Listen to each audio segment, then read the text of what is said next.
مرحبا يا شباب. بناء على سؤال أحد الأخوة، كيف ممكن واحد يحذف إيقاع أو صوت من الكورك نهائيا؟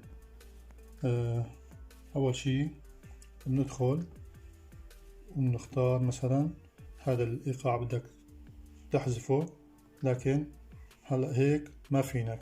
شو بنساوي؟ بنرجع بندخل من الجلوبال، نختار على مود بروفيسنس، وبعدين بنجي لهون مودة، وبتشيل حماية الكورك، يعني حماية الشركة، لحتى تقدر تمسح شي اللي بدك اياه. نرجع رجوع. هلا نختار الإيقاع من أوله ونشوف، نجي لفوق بقولك شو بدك تعمله كوبي أو تمسحه، وهيك.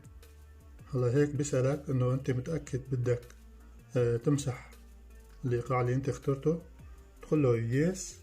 راح الإيقاع. نرجع على الأصوات، نختار الصوت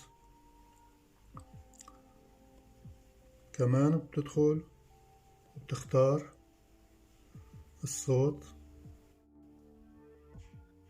بتختار يس،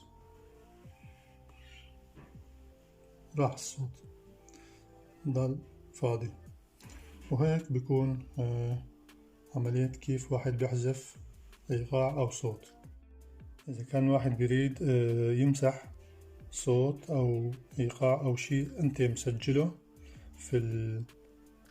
عن طريق ال MP3 أو مدخله على USB أو في الكورك نفسه حافظه، كيف راح تمسحه؟